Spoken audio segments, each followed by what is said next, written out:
Everyone assumed Max Verstappen was already halfway out the door to McLaren, but Laurent Mekies just confirmed the exact opposite by admitting his star driver has committed to go another 4.5 years through the end of the 2030 season. This specific timeline completely shatters the summer rumor cycle because it replaces a contract that was only supposed to run through 2028 with a massive new deal announced right before his home race at Zandvoort. The popular narrative had him packing his bags, yet here we are with a binding extension that locks the three-time champion into the Red Bull garage for the foreseeable future. But if this extension is so secure and the relationship is truly as stable as the press release suggests, why did Verstappen tell Mekies earlier in 2026 that he didn't even know if he wanted to stay in F1? That tension between a signed contract and a genuine existential crisis is the real story hiding behind the headlines today, and it raises a question that the official celebration doesn't answer. We have to understand just how fragile this situation actually was before we can appreciate the magnitude of what Mekies has now admitted.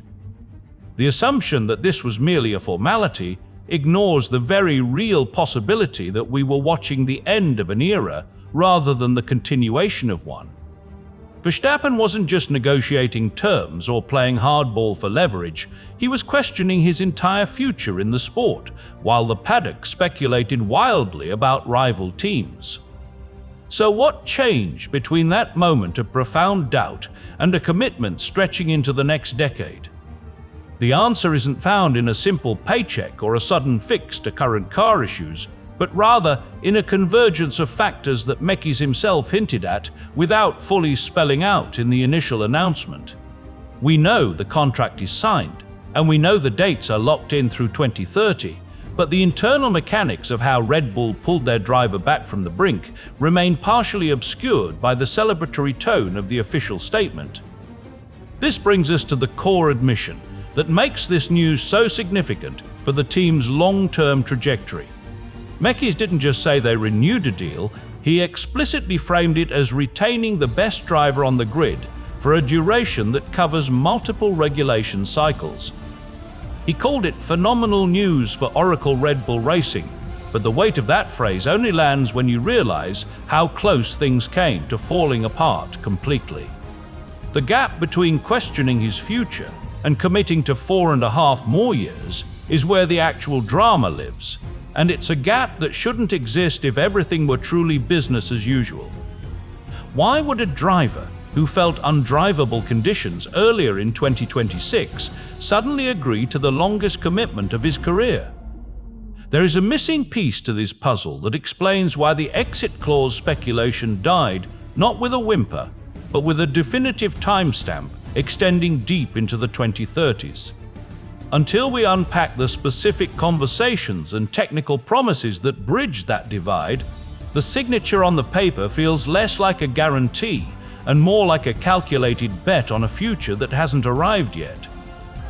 Laurent Mekies put the exact time frame on record in an exclusive interview with Formula 1.com, stating clearly that the best driver on the grid decided to recommit to go another 4.5 years. That specific phrasing matters because it quantifies a commitment that extends well beyond the typical 2 or 3 year renewal cycles we usually see in modern Formula 1. He wasn't speaking in vague generalities about long-term partnerships or shared ambitions when he delivered that line. He gave us a concrete mathematical horizon that stretches from the middle of the 2026 season all the way through the conclusion of the 2030 campaign. This precision transforms what could have been a standard press release into a definitive strategic marker for the entire team. The previous contract had been set to expire at the end of 2028, which would have left Red Bull vulnerable to negotiations during the next major regulation shift. Now that vulnerability is gone, replaced entirely, sealed. The timing of this admission adds another layer of significance that goes beyond the raw number of years involved. Announcing this extension just days before the Dutch Grand Prix at Zandvoort creates a deliberate narrative anchor for Verstappen's home crowd.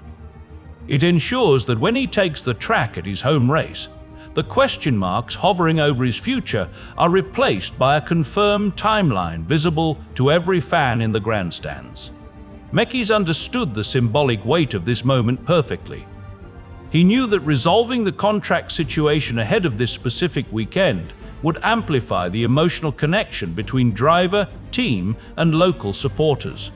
But there is also a pragmatic business calculation embedded in this scheduling choice.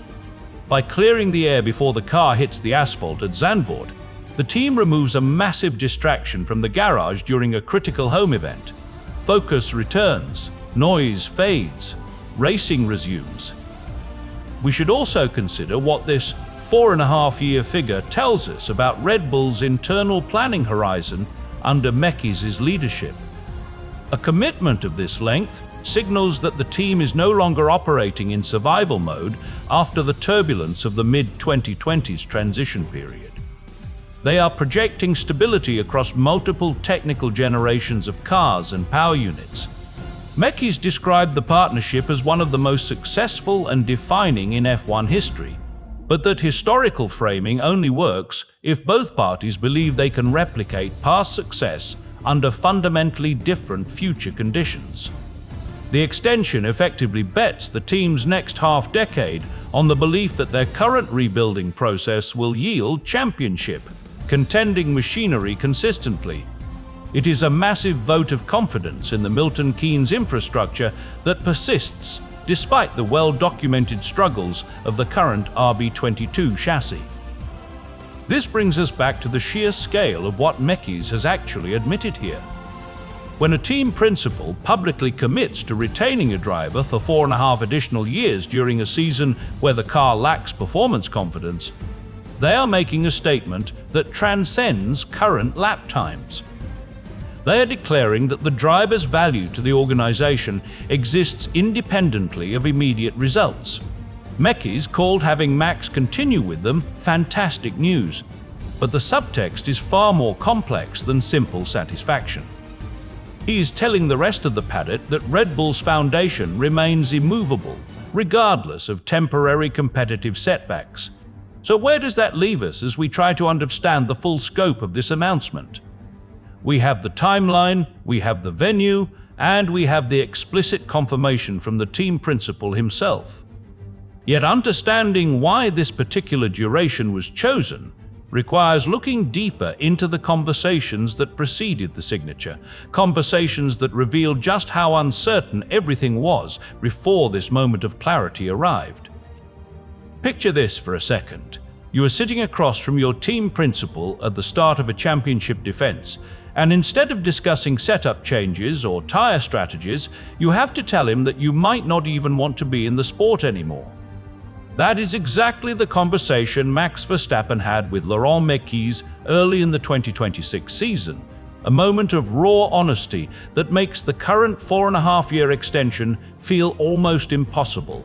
Multiple outlets, including The Race, Com and ESPN, have cited this specific admission as proof that the situation was genuinely open, not just a negotiating tactic designed to extract better terms.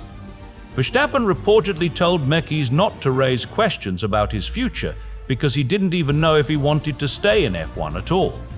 This wasn't posturing for the cameras or leverage for a salary bump. It was an existential crisis happening in real time, while the rest of the world assumed business as usual.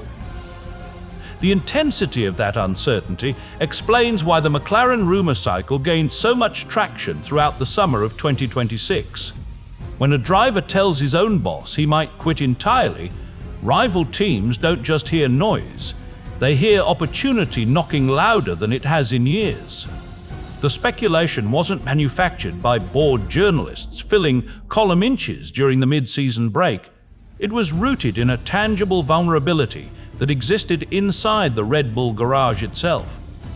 Verstappen's comment about being closer to retiring than changing teams, delivered as a joke when asked about rival contacts via ESPN on August 20, carries a completely different weight when placed against that earlier private confession. He can laugh about it now because the contract is signed, but the laughter only works because the danger was real enough to make the relief genuine. Doubt was absolute. Exit seemed likely. Then everything shifted. What makes this particular open loop so compelling is that we still haven't fully resolved how a driver moves from questioning his entire career to signing the longest commitment of his life within the same calendar year.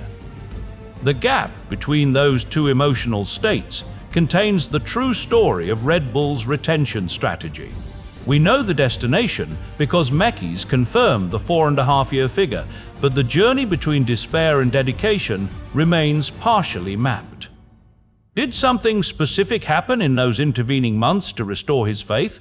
Or was it a gradual accumulation of small assurances that eventually outweighed the burnout? The answer matters because it tells us whether this extension represents a renewed passion or simply a pragmatic acceptance of circumstances. If it's the former, Red Bull has secured a motivated champion for the long haul. If it's the latter, they may have locked in a driver whose heart isn't fully aligned with the team's ambitious timeline through 2030.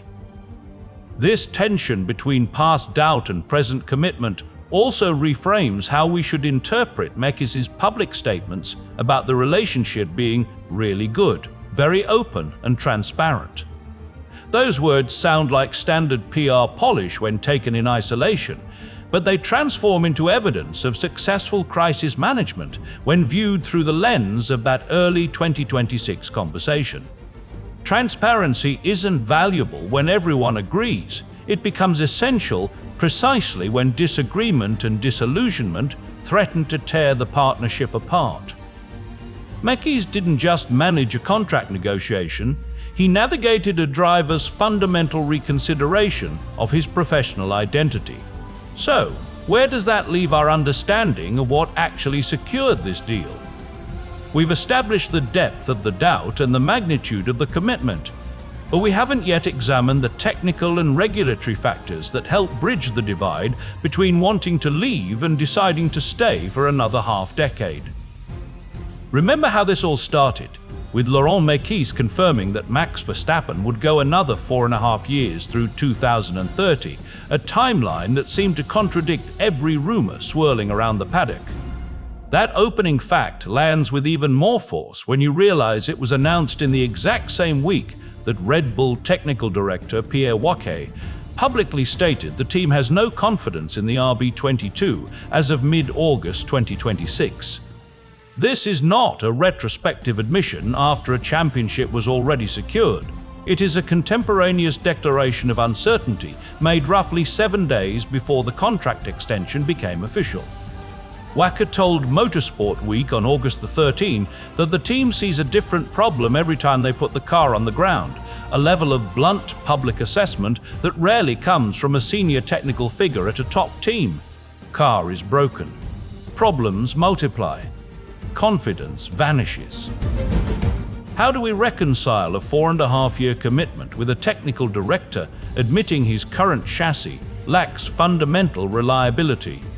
The answer lies in Verstappen's stated rationale for staying, which explicitly cites the team's demonstrated ability to develop its way out of a slow start rather than any immediate satisfaction with the RB22. He pointed directly to Red Bull's 2025 comeback from a 104-point championship deficit as evidence that the organization possesses the institutional resilience to overcome technical adversity. That specific number, 104 points, serves as quantitative proof that past performance can justify future faith even when present reality looks bleak. Verstappen isn't signing because the car is fast today, he's signing because he believes the factory can make it fast tomorrow based on what they accomplished 12 months ago. Trust replaces speed. History validates hope. Process wins out. This distinction between current car performance and long-term organizational capability also explains why Mekies framed the extension as a shared decision to shape the future together rather than a reward for present success. The official Red Bull statement described the new deal as a powerful statement of mutual trust and ambition, language that only makes sense when both parties acknowledge that ambition hasn't yet been realized on track in 2026. Verstappen's relationship with Mekies since July 2025 has been described as really good, very open and transparent, suggesting that honest conversations about the RB22's shortcomings actually strengthened rather than weakened the bond between driver and team principal. Transparency about failure builds more durable trust than celebration of easy victories ever could. So where does this leave us as we assess the true foundation of this extension?